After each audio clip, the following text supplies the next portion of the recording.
दूर एक तारा जहां है, पहुंचेगा एक दिन बैतलम को। हम भी चलेंगे पीछे उसके, धन्यवाद करेंगे कृष्ण यीशु को। दूर एक तारा, मरियम का बेटा वो है, चरनी में जो आज आया है। मरियम का बेटा वो है, चरनी में जो आज आया है। तारे आकाश जल खुशियां मनाते, तारे आकाश जल खुशियां मनाते, वो ही हमारा राजा है। दूर एक तारा जा रहा है, पहुंचेगा एक दिन बैतलम को। हम भी चलेंगे पीछे उसके, दंडवत करेंगे यीशु को। दूर एक तारा आया बचाने को हमें,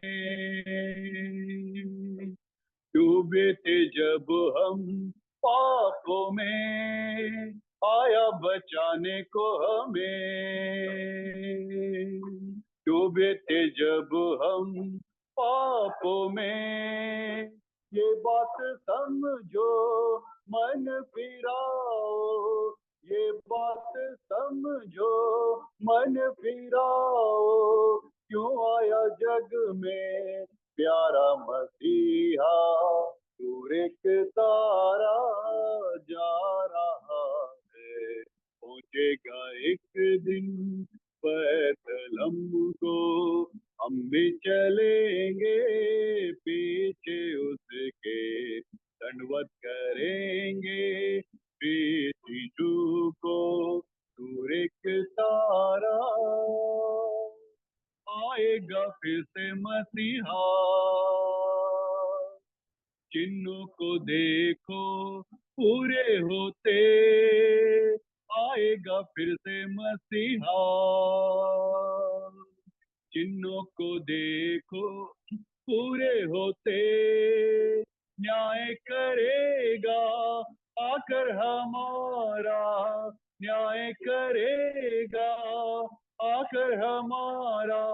न्याय का दिन अब निकट आया है, दूर एक तारा जा रहा है, पहुंचेगा एक दिन बैतलम को।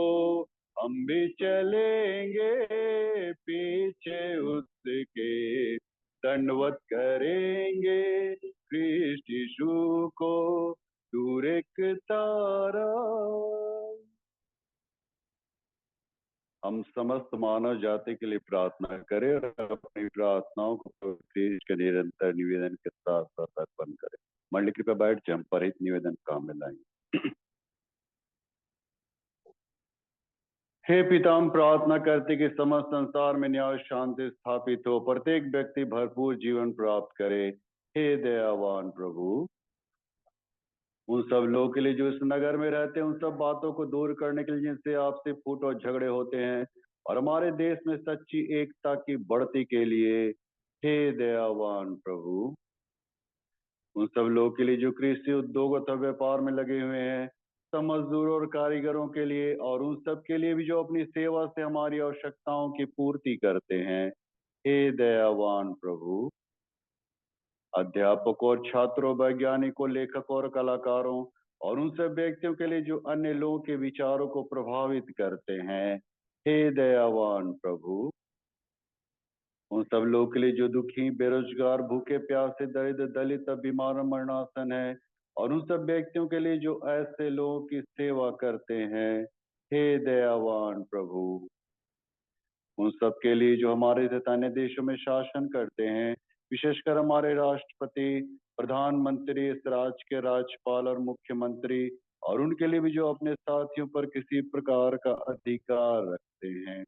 हे दयावान प्रभु, सब ख्रिस्ती लोगों की एकता और मेल मिलाप के लिए और समस्त संसार में उनकी गवाही और सेवा कार्य के लिए हे दयावान प्रभु, भारत में तेरी समस्त कलीसिया के लिए, उसके परिषदों तथा अगुओं, विशेषकर हमारे मॉडरेटर, दक्षिण भारत की कलीसिया के मॉडरेटर मार्थोमा कलीसिया के मेट्रोपॉलिटन, हमारे बिशप समीर आइजक शिमला और तेरी कलीसिया के सब अन्य धर्म सेवकों के लिए कि वे अपनी सेवा में विश्वस्त रहें। हे दयावान प्रभु, यह वर दे कि तेरे उन सब भक्तों के साथ जिन्होंने अपने जीवन में तेरी निष्ठा पूर्वक सेवा की है, हम भी तेरे राज के नित आनंद में भागी हो सके। हे दयावान प्रभु, हे ईश्वर पिता, अपने राज को शीघ्र प्रकट कर और हमारी इन प्रार्थनाओं को सुन।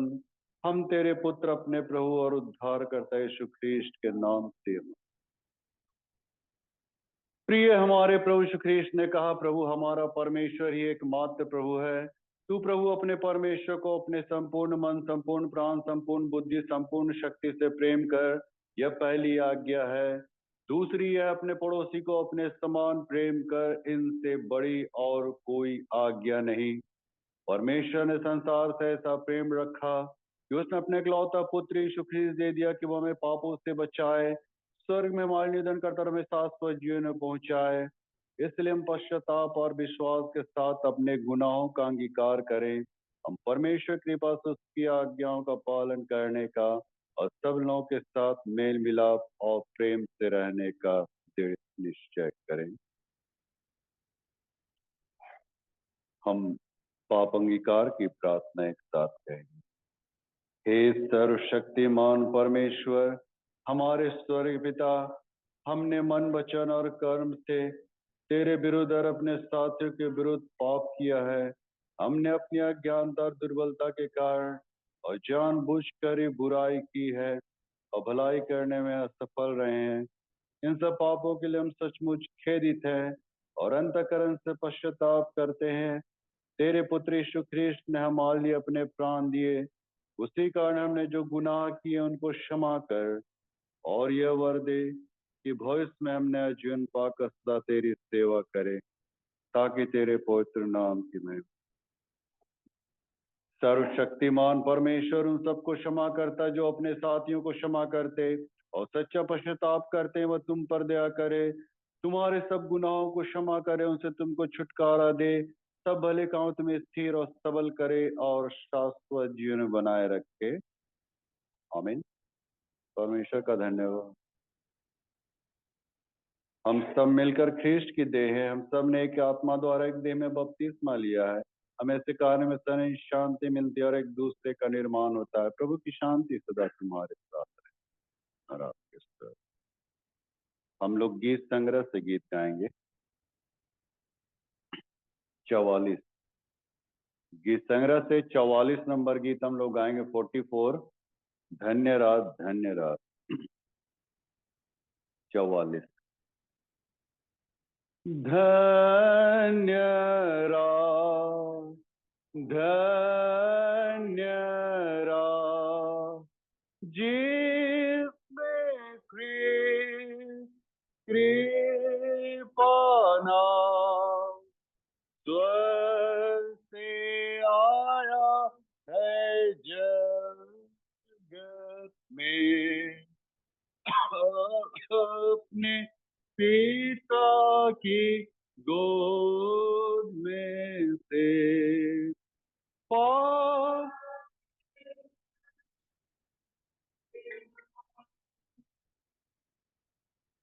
पापी मनुष्य के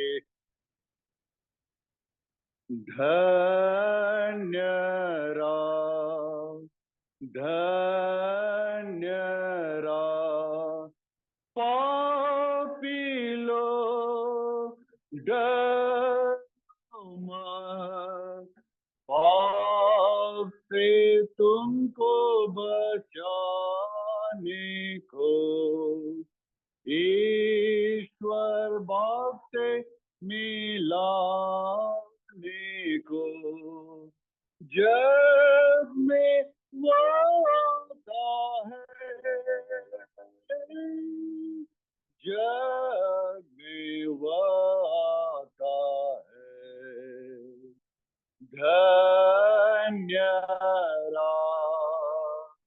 धन्य और दे कैसी बात वह जो सबका है सृजन एक कुंवारी से लिया अवतार बैतुलहम नगर में बैतुलहम नगर में धन्य धन्य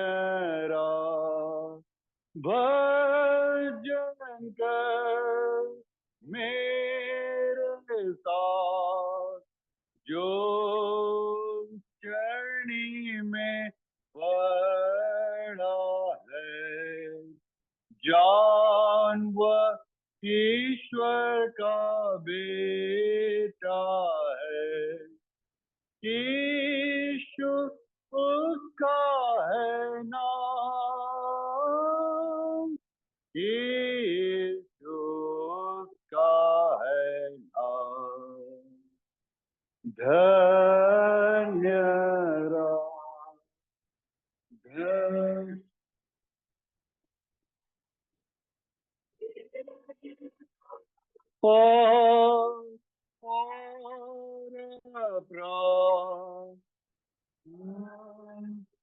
खाने को आता है केवल लूसी से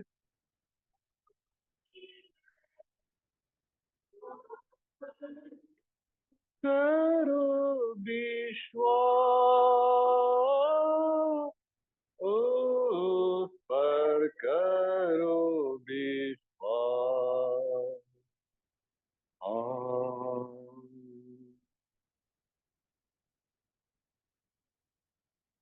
मल्टीवर्ड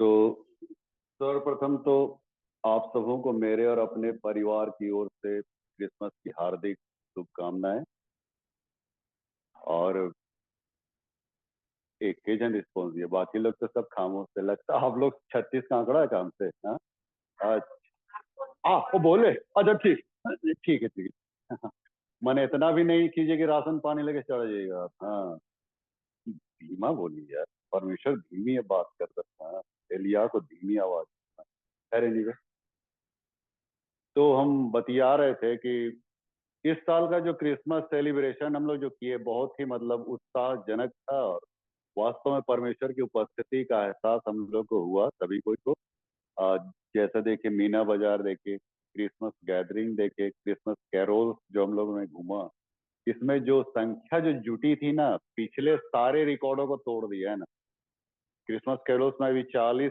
के लगभग लास्ट दिन तो 35-40 पूरा इस एरिया में हम लोग घूमे तो ये कैसे हुआ इंसान के द्वारा नहीं हुआ है ना ये किसी इंसान का काम नहीं मित्रों लेकिन परमेश्वर की आत्मा ने आपको उभारा ताकि आप केरोल से निकल सकते नहीं तो सब तो ठिठुर ठिठुर के तो बोरसीए जगह रहेंगे है ना निकलेंगे तो है नहीं हाँ तो ऐसा नहीं करना चाहिए मुझको है ना केरोल गाना है प्रभु की भक्ति आनंद के साथ खुशी के साथ घर घर जाके है ना और इस पर तो रिकॉर्ड तोड़ भीड़ भी है ना तो ये अच्छी बात है कि मतलब परमेश्वर की उपस्थिति का एहसास हम लोग को हुआ नहीं एक ऐसे जीवित परमेश्वर को जो हम लोग मानते हैं ऐसे परमेश्वर की उपस्थिति का एहसास हमें हमें हर एक के साथ हुआ चाहे मीना बाजार में हो चाहे किसी गैदरिंग हो चाहे खैर एनीवे मैं महीने भर से मैं सोच रहा था कि मैं इस बार क्रिसमस में क्या मैसेज दूं और बहुत मतलब ऊहापोह की स्थिति में था और जद्दोजहद बनाए हुए था है ना किम कर्तव्य विमूढ़ हो गया था लेकिन हाल में कुछ दिन पहले मुझे मैसेज मिल गया है ना अच्छा इसका खुलासा मैं बाद में करूंगा तो ये आज क्रिसमस के मैसेज की ओर हम लोग जाते हैं कि परमेश्वर का वचन हमसे और आपसे क्या कहना चाहता है और हम लोग सभी को जानते हैं, हम लोग बाइबल नाविक बोले तो अभी कंठस्थ ही याद है नहीं? हाँ, कल ही पूनम ने पढ़ा, यूहन्ना, पूनम ने क्या पढ़ा? एक अच्छा, हाँ, चल चलिए याद है आप लोग। हाँ, परीक्षा लेते रहते हैं बीच में ना, देखते हैं कितना आप लोग पानी में है ना? तो यूहन्ना एक अध्याय के पहले पद और 14 पद को, इसी दो ही पद को हम लोग देखेंगे। आदि वचन था, वचन परमेश्वर के साथ था और वही वचन परमेश्वर था। और 14वें पद में लिखता है वही वचन देहधारी हुआ, हाँ, देह के रूप में आया, हमने उसकी ऐसी महिमा देखी जैसे इकलौते पुत्र की महिमा। तो आइए हम लोग वचन में जाने से पहले अपने सर को झुकाएं और प्रार्थना में जाएंगे। अनुरकारी दीन दयालु प्रेम परमेश्वर, हम तेरे वचन के भावार्थ को हम देखने सुनने जा रहे हैं, और जो भी तू अपनी बातों को शेयर करना चाहते हैं इन शॉर्ट टाइम पीरियड से कर डाल, ताकि तेरे वचन के आईने में अपने जीवन को टटोल पाए। मानसिक मसीह के नीचे पहुंचना में। तो वचन में जाने से पहले एक सवाल मैं आपसे पूछना चाहता हूं कि भाषा अगर इस पृथ्वी पे नहीं होती तो क्या होता?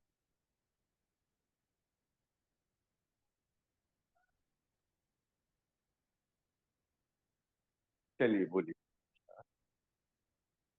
अगर, हाँ, कम्युनिकेशन नहीं हो पाता ना, आप क्या बोल रहे हैं मेरे खोपड़ी में नहीं घुसता, और हम क्या बोल रहे हैं आपके मन दिमाग में नहीं आता, नहीं, हाँ, मन एडेंग बेडेंग सडेंग कुछ वो बोलते रहते नहीं। लेकिन भाषा जो है ये मतलब एक दूसरे को कम्युनिकेशन पैदा करता है, मन एक दूसरे से हम कम्युनिकेट करते, संप्रेषण, हिंदी शब्द है संप्रेषण। कम्युनिकेशन का हिंदी शब्द संप्रेषण, मतलब एक दूसरे से बातचीत, विचारों का आदान प्रदान करना, है ना? अपनी भावनाओं को अभिव्यक्त करना, है ना? कैसे अपनी बातों को आप तक पहुंचाए, ये क्या है? भाषा है। नहीं, यहाँ पे भी बहुत सारे भाषा भाषी लोग है ना, हिंदी है, बंगाली है, इंग्लिश मैन लोग है ना? और क्या है, मुंडारी है, कुड़ुक है, संताली, और क्या है ना, तेना है ना, दुनिया भर का। माने संसार में बहुत सारी भाषाएं, और ये भाषाओं का माने होना बहुत ही हम लोग को जरूरत। तो ये भाषा का इन्वेंशन कौन इन्वेंट? क्या परमेश्वर? हाँ, सब कुछ परमेश्वर को छोड़ देते हैं नहीं? हाँ, नहीं नहीं, आदमी से हमको बोल रहे हैं। कल ही पढ़ी, हाँ, कौन पढ़ी? सृष्टि पढ़ी।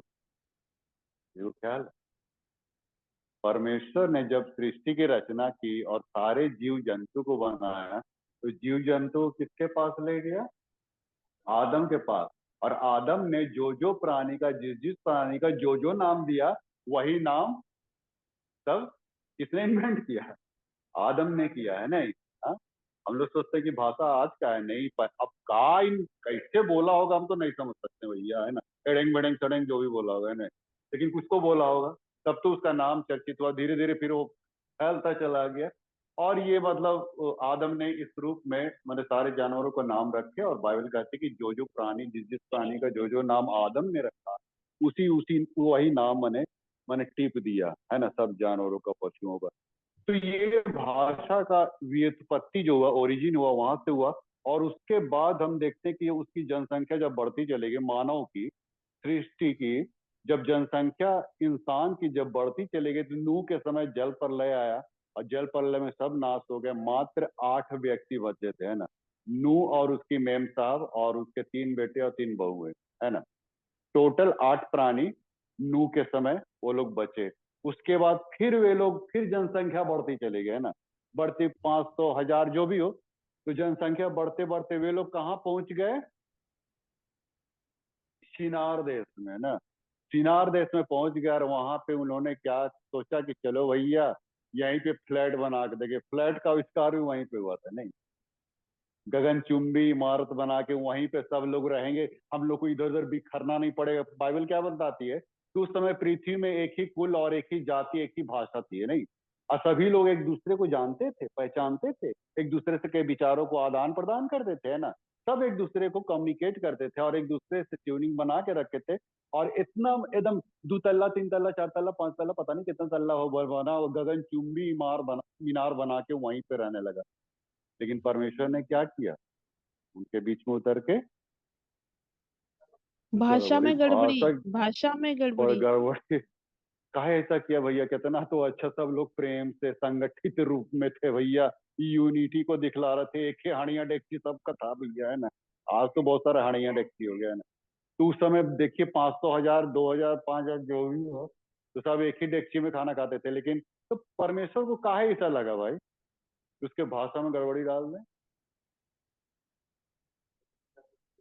हाँ, यही पे वो लोग गलती कर रहे थे। नहीं, आदम को भी कहा था, नूह को भी कहा था कि बेटा तुम लोग फूलो फलो पृथ्वी में भर जाओ, स्कैटर्ड हो जाओ, छितर आ जाओ, है ना। पृथ्वी को जो मैंने बनाया सब जगह तुम अपने अपने आप को स्टैब्लिश कर लो। लेकिन वो लोग क्या किए? बस एक ही जगह जाके वहां पे मैंने मीनार में, इसीलिए परमेश्वर को गुस्सा है। इसीलिए वो उतर के भाषा में गड़बड़ी पैदा कर दिया। और तब वे लोग एक दूसरे की भाषा वे लोग समझ नहीं पा रहे थे। और तब भाषा नहीं समझ पाने की वजह से सब लोग फिर स्कैटर्ड हुए, फिर सब इधर उधर हो गया। और आज देखिए हजारों भाषाएं पृथ्वी में बोली जाती है। अगर वो स्कैटर्ड नहीं होते, छितराते नहीं, तो भाषा की भी मतलब यहाँ पे जनरेट नहीं हो पाता। नहीं, इतनी भाषाएं अब ये लोग माने ये सब।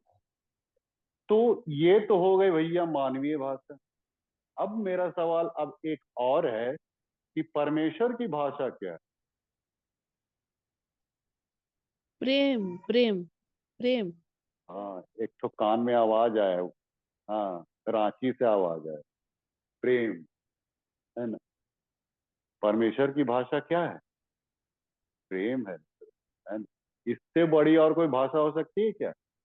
नहीं, है ना। भले आप मुंडारी नहीं जानते, संथाली नहीं जानते हो नहीं जानते, कुड़ुक नहीं जानते हो, और कोई भी भाषा, फ्रेंच, स्पेनिश स्पेनिश, है ना, और क्या जर्मनी और जो भी है ना, कोई भाषा नहीं जानते अगर, लेकिन प्रेम की भाषा आप जानते हैं ना, तो आप अनकही बातों को बहुत हद तक आप लोगों के बीच पहुंचा पाइएगा, प्रोड्यूस कर पाएगा। वहां तक आप प्रेम, सिर्फ प्रेम की बात, ये सबसे बड़ी भाषा है मित्रों, है ना। एक जानवर भी अपने बच्चों से और लोगों से प्रेम करता है। नहीं, उसके उसको भी देखिएगा ना, प्रेम से को कुछ कह नहीं पा रहा है, लेकिन प्रेम के मार्फत अपने मालिक को सब सूचना दे देता है। नहीं, ये प्रेम ही ऐसा भाषा है मित्रों। तो यही माने परमेश्वर की जो भाषा, प्रेम की भाषा है, इसको हम लोग एक कहानी के माध्यम से हम लोग अब ये समझेंगे, है ना। कहानी के माध्यम, एक नवयुवक था और वो इसी चीज को वो पकड़ ये करना चाहता था, इन्वेंट करना चाह रहा था, माने परमेश्वर की भाषा है क्या। तो वो एक संत के पास गया और संत ने बोला कि देखो परमेश्वर की भाषा क्या है। तुम झरने की कलकल सुनते हो ना? हाँ। नदियों की वो जो वो बहती है उसका आवाज सुनते हो? तो बोला हाँ। चिड़ियों की जो चहचहाट सुन रहे हो? हाँ। वो वादियों में जो हवाएं फिजाएं जो माने चल रही उसके उसके सरसराहट को सुन रहे? हाँ। वही है परमेश्वर की भाषा, को समझाया संत ने। परमेश्वर अपनी भाषा को इस रूप में व्यक्त करता है, चाहे झरने की कलकल हो, वादियों फिजाओं की, घटाओं की जो सनसनाहट हो, है ना, चाहे चिड़ियों की चहचहाट, उससे परमेश्वर बातचीत करता है। इंसान समझने की माने आवश्यकता है। माने परमेश्वर जिस क्रिएशन को बनाया उस क्रिएशन के द्वारा लोगों से बातचीत करता है। तब वो लड़का थोड़ा देर के लिए हामी तो भरा, लेकिन पूरी रीति से सेटिस्फाइड नहीं हुआ। जब सेटिस्फाइड नहीं हुआ तो फिर दूसरे संत के पास गया। हम परमेश्वर की भाषा को हम जानना चाहते हैं कि उसकी भाषा है क्या। तब दूसरा संत बोला कि ऐसा करो, तुम मेडिटेशन करो। मेडिटेशन करोगे तो तुम परमेश्वर की भाषा को समझ पाओगे। तो वो मेडिटेट करने लगे। मेडिटेट करना, ध्यान मग्न हो गया एकदम, ध्यान पालथी मार के ध्यान मग्न हो गया, मेडिटेट कर रहा मेडिट, फिर भी उसको मतलब सर्टिफिकेशन नहीं मिला। परमेश्वर की भाषा क्या है अभी तक उसके माने कंफ्यूजन में अभी भी था। तो फिर एक संत के पास फिर गया, बोला कि क्या करे भाई। तो संत ने उसको कहा कि चले जाओ लाइब्रेरी, वहां जाके ढेर सारी पुस्तकें हैं, पुस्तिकाओं को पढ़ो, पुस्तक पुस्तिकाओं को, वहां पे तुमको परमेश्वर की भाषा का ज्ञान हो जाएगा। और वहां पे ज्ञान प्राप्त करने के लिए चला गया। बहुत सारी किताबों को छाना होना, फिर सब कुछ को पढ़ा पढ़ा पढ़ा, लेकिन फिर भी उसको मतलब नहीं ये आ, आ पाया, सर्टिफिकेशन उसको वहां भी नहीं हुआ। परमेश्वर की भाषा क्या है, क्या उस जद्दोजहद में था वो आपको की स्थिति में, तब एक दिन उसको परमेश्वर की भाषा माने मिल गई। कहाँ मिली? जब वो यीशु मसीह से भेंट किया, जब उसकी मुलाकात यीशु मसीह से हुई, तब वो परमेश्वर की भाषा का ज्ञान उसको हुआ कि परमेश्वर कैसे बोलता है, किसके मार्फत बोलता है। इब्रानी 1:1 में क्या लिखा है? परमेश्वर ने युग युग में नबियों, भविष्यवक्ताओं और अंत के दिनों में अपने एक लौते पुत्र यीशु मसीह के द्वारा बात की, है ना। परमेश्वर की भाषा क्या थी? यीशु मसीह के द्वारा जो मुख से जो निकल रहा था जो भाषा, वो उस जब वो लड़का यीशु मसीह से मिला, तब उसको समझ गया कि परमेश्वर की भाषा क्या है, वो किस भाषा में बात करता है, कैसा वो उसका ये है पूरा चरित्र, नेचर और एक्टिविटीज, सब कुछ परमेश्वर को किसने प्रकट किया? यीशु ने, है ना। इसीलिए ने कहा आदि में वचन था, वचन परमेश्वर के साथ था, और यही वचन, यही शब्द देह धारण किया। वही शब्द जो परमेश्वर के मुख से निकल रहा था, उजियाला हो गया, वही शब्द देह धारण करके इस पृथ्वी पे आया। और वही शब्द यीशु मसीह ने भी कहा, और जिसके चलते मैंने लोग समझ पाए कि परमेश्वर की भाषा क्या है। अब सही में परमेश्वर की भाषा को यीशु मसीह ने अपने लैंग्वेज से, अपने भाषाओं से उसने प्रकट किया। जैसा परमेश्वर कहता था कि उजियाला हो, यीशु मसीह के शब्दों में भी इतना ज्यादा ताकत था, इतना ज्यादा माने फोर्सफुल था, इतना ज्यादा उसमें मिराकल था कि सब कुछ माने माने एक पल में, एक झटके में हो जाता था। नहीं, मुर्दे को कहा कि उड़ जा, फटाक से उड़ी है ना। अब बहरे को कहा सुनने की शक्ति दे, सुनने लगा। चलने, लंगड़े को कहा कि दौड़ पड़, चल पड़ा, वो चलने लगा। मतलब उनके शब्दों में इतना मतलब ताकत है, इतनी शक्ति थी, जो परमेश्वर जो कर रहा था सृष्टि के समय, जो परमेश्वर ने कहा, वही भाषा का प्रयोग, वही शब्दों का प्रयोग, एक शब्द जो हमारे बीच में उतरा आया, वही शब्द यीशु मसीह को दर्शाया। वही शब्द के माध्यम से वो सारा चीजों को माने वो सब कुछ को मिराकल किया। क्या आज हमारे शब्द, जो हमारे जो वचन निकलते, क्या ये परमेश्वर की भाषा है कि नहीं? क्या हमारी भाषाओं में, हमारे शब्दों में, हमारे वचनों में किसी को रिलीफ मिलता है, या फिर रूखापन है, कठोरता है? अगर कठोरता है, रूखापन है मित्र, तो हम परमेश्वर की भाषा हम नहीं बोल रहे, यीशु की भाषा हम नहीं बोल रहे, सब शैतानिक भाषा है। खबरदार रहिएगा मित्र। कभी भी कोई भी शब्द, वचन जो मुख से आपके निकलते हैं ना, किसी को भी ठोकर खाने की आप कारण ना बनिए। ये परमेश्वर की भाषा नहीं। उस नवयुवक ने देखा कि यीशु मसीह के पास आने से वो भाषा का उसको ज्ञान, वास्तव में परमेश्वर कैसे बोलता है, और उस नवयुवक के अंदर में आया। और जैसा कि हमने फिर कहा कि प्रेम की भाषा, उसने प्रेम की भाषा को, बाइबल क्या कहती है यूहन्ना 3:16 में, परमेश्वर ने जगत से ऐसा, ऐसा मतलब कैसा, ऐसा प्रेम किया, ऐसा प्रेम किया, तो कैसा प्रेम किया? उसी प्रेम को तो यीशु पर मसीह अपनी ने जान देके। चरितार्थ करके दिखलाया मित्र। उस प्रेम को लोगों के साथ जो ट्यूनिंग बनाए रखा, व्यवहार किया, बातचीत के माध्यम से, एक्टिविटीज के माध्यम, उसी प्रेम को दिखाया। वो तो कहता है शत्रुओं से भी प्रेम करो, हाँ, जो तुम्हें सताते हैं, उस सताने वालों को तुम आशीष दो, श्राप ना दो, क्योंकि ऐसा प्रेम को उसने मैंने प्रोड्यूस किया हमारे बीच में। हाँ, ऐसा प्रेम किया मित्रों। तो ये प्रेम को मैंने यीशु मसीह ने उसको माने ये इनक्लोज किया, प्रकट किया, परमेश्वर का प्रेम कैसा है पूरा चरितार्थ करके उसने व्यक्त किया, दिखाया मित्र। और वही प्रेम हमसे और आपसे भी चाहता है मित्र, वही प्रेम हमसे और आपसे भी चाहता है। ये प्रेम की भाषा है ना, वचन की भाषा, दया की भाषा। दया, दया का भी परमेश्वर था। कितने लोगों को भूखों को खिलाया, कितने प्यासों को पानी पिलाया, कितने लोगों को चंगाया दे, कितने लोगों के साथ बेसहारों को उठा बैठा। ये क्या थी? दया की भाषा। कैसे हम दूसरों पर दया करें? नहीं, आजकल दया करते हैं आप लोग? अपने मुख का एक निवाला दूसरों को देने के लिए हम माने छटपटा जाते हैं। नहीं? दूसरा भाई भूखा है, लेकिन अपने निवाले का हिस्सा हम दूसरों को नहीं दे सकते। तो हम क्या दया की भाषा हम समझें? नहीं मित्र, सेवा की भाषा, दया की भाषा, यही तो यीशु मसीह दिखाता है कि दूसरों को हम कैसे हम दया कर सकते हैं, अपने हिस्से की रोटी हम खिला सकते, दे सकते हैं, छोड़ सकते हैं अपना निवाला भी दूसरों को भूखा देख के। ऐसा तो यीशु मसीह जी के दिखाया, और वही तो हमसे और आपसे चाहता है। कि हम इस रूप में इस भाषाओं का जो परमेश्वर ने जो व्यक्त किया था, उन्हीं भाषाओं को यीशु मसीह ने इस पृथ्वी पे शब्द देहधारी हो, बाइबल कहती है शब्द देहधारी हो, वही देह धारण करके इस पृथ्वी पे आया और सारी चीजों को उसने दर्शाया, दिखाया, प्रकट किया। और वही चाहता है हमसे और आपसे भी कि हम भी वो प्रेम की भाषा बोले, हम भी दया की भाषा बोले, हम भी सेवा करने की भाषा बोले। ऐसी भाषाओं को हम माने लोगों के बीच में हम लोग ट्यूनिंग बनाए, प्रोड्यूस करे, रखे मित्रों। और यही तो यीशु मसीह का जन्म इसीलिए तो हुआ, ताकि मानव जीवन एकदम सुदृढ़ हो, एकदम आत्मिकता रूप में जी सके। मन हर कोई एक माने अच्छे दशा में, अच्छे पहलुओं में, दिशा में सब कुछ जी सके। इसीलिए यीशु मसीह इस पृथ्वी पे आके एक मानव शरीर धारण किया मित्रों, ताकि हमारे फीलिंग्स को समझ पाए। अदरवाइज वो नहीं समझ पाता ना, इसीलिए तो कुमारी मरियम को उसकी कोख में आके जन्म लेना पड़ा, है ना। उद्धार का आवश्यकता था, उद्धार की आवश्यकता थी, इसीलिए उसने अपने मानव शरीर में इस पृथ्वी पे आके किया।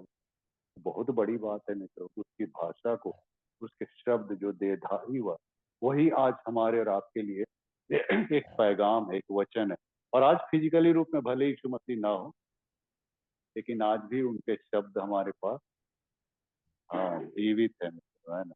उनके शब्द जो परमेश्वर के मुख से निकला हुआ शब्द, जो समय की पूर्णता में यीशु मसीह से बातचीत किया था लोगों से, वो यीशु मसीह कौन था जो यरूशलेम की गलियों में घूमा? परमेश्वर था मित्र। वही परमेश्वर जो आदम के साथ घूमता था, वाटिका में भटक ये घूमता था, फिरता था, ये वही परमेश्वर है जो मूसा के समुद्र, लाल समुद्र के बीच में मूसा मूसा के साथ था। ये वही परमेश्वर कालांतर में आज से 2024 साल पहले यरूशलेम की गलियों में घूमा, लोगों से उठा बैठा, खाया पिया, प्रेम की भाषा बोला। इसीलिए यूहन्ना की पत्री को आप पढ़िएगा, पहले अध्याय के पहले पद, मैंने उस परमेश्वर को मैंने देखा, सुना, छुआ। यूहन्ना कहता है उस परमेश्वर को जो अदन की वाटिका में, तो उस परमेश्वर को जो लाल समुद्र में था, उस परमेश्वर को मैंने जो एलिया के समय था, ऐसे जो चट्टाने सड़क गए थे, भूडोल हुआ था एकदम जबरदस्त, उस परमेश्वर को लोगों ने अपने नंगी आंखों से, सारी आंखों से यरूशलेम की गलियों में चलता फिरता नजर आया। वो यूहन्ना बोलता हमने उसको छुआ, देखा, इसे टच किया। यूहन्ना तो बड़ा तो सर गोद में रख के करता था ना, अपना सर यीशु की गोद में रख के वो प्रेम करता था ना। एक क्लिप में देख रहा था, विश्वास और प्रेम, है ना। बड़ा अच्छा मैंने वो दिया था। मैंने पतरस के पास विश्वास था, देखिए पतरस के पास विश्वास था। विश्वास किस बात पे था कि जब यीशु मसीह ने पूछा कि लोग मुझे क्या कहते हैं, तो चेले लोग क्या बोले, कोई आप, कोई एलिया, कोई यूहन्ना, कोई नबी, कोई ये वो लमसम। तो यीशु मसीह ने चेलों से पूछा कि तुम मुझे क्या कहते हो? सबसे पहला जवाब किसका आया? पतरस का, हाँ, कि तू जीवते पतरस का। परमेश्वर का पुत्र मसीह है। हाँ, विश्वास देखिए पतरस का। तो यीशु मसीह ने क्या कहा, ये बात जो तूने प्रकट की ना, ये परमेश्वर ने, पिता ने तुझ पर प्रकट किया, अदरवाइज तू नहीं समझ पाता। तू जीवते परमेश्वर का पुत्र मसीह है, जो बात है जो तूने की। तो पतरस का देखिए विश्वास माने यीशु मसीह पर एकदम बिल्कुल बिल्कुल मतलब एकदम आंख बूंद के था। और यूहन्ना क्या था? यूहन्ना प्रेम करने वाला व्यक्ति था, यीशु से बहुत प्रेम करता। बाइबल कहती है ना, यूहन्ना यीशु जिस चेले से प्रेम करता था, ऐसा लिखा है, जिस गोद में रख के, सर में गोद में रख के सोता था, ऐसा यूहन्ना था। अब देखिए पतरस और यूहन्ना में क्या अंतर आया। पतरस छोड़ के भाग गया, है ना। दुर्दशा में जब खराब कंडीशन आया तो पतरस छोड़ के भाग गया, लेकिन अंत दम तक कौन साथ दिया? यूहन्ना था। यूहन्ना उस यूहन्ना। उस किले में पिलातुस के पहरे में जहाँ पे उनका न्याय हो रहा था ना, वहां पे यूहन्ना सिर्फ घुसा था, अदरवाइज कोई चेला उसके पास नहीं फटता था। हालांकि पतरस बाहर में था, सेक रहा था, आग सेक रहा था, लेकिन अंदर नहीं घुसा था। लेकिन यूहन्ना गया था पूरा पूरा किले के अंदर में, पिलातुस के सामने। यूहन्ना मैं कहना क्या चाहता हूँ, विश्वास से भी बढ़ के प्रेम, है ना। विश्वास वाला व्यक्ति हो सकता है डिग भी जाए, जैसा पतरस डिग गया, लेकिन प्रेम करने वाला व्यक्ति नहीं डिगेगा। जो यीशु से प्रेम करता है, की भाषा को समझता है, जानता है, प्रेम की भाषा, ये सबसे बड़ी भाषा है मित्रों। और इसके द्वारा आप परमेश्वर से आप और भी संबंध सानिध्य बनाए रखेंगे। यही सबसे बड़ी बात। तो परमेश्वर अपने इस वचन से बहुत आहिस्ता आहिस्ता। प्रेरिता हम तेरा धन्यवाद देते हैं कि तूने अपने आप को हमारे बीच में प्रकट किया और सचमुच परमेश्वर की भाषा क्या थी, इस बात को यीशु ने चरितार्थ करके हमारे बीच में रखा, दिखाया। प्रेम की भाषा, दया की भाषा, सेवा की भाषा, एकता की भाषा, सब कुछ भाषाओं अपने शब्दों के माध्यम से, अपने एक्टिविटीज के माध्यम से उन्होंने बताया पिता। और यही जीवन तू हमें डायरेक्ट से चाहता है, हमारा जीवन भी तेरे लेके तेरे अनुसार बनने पाए, ताकि लोगों के बीच में तेरी महिमा और गवाही सरकार। सारी बातों में तुझे आदर महिमा देते हुए प्रार्थना मांगती इसके नाम सुनो।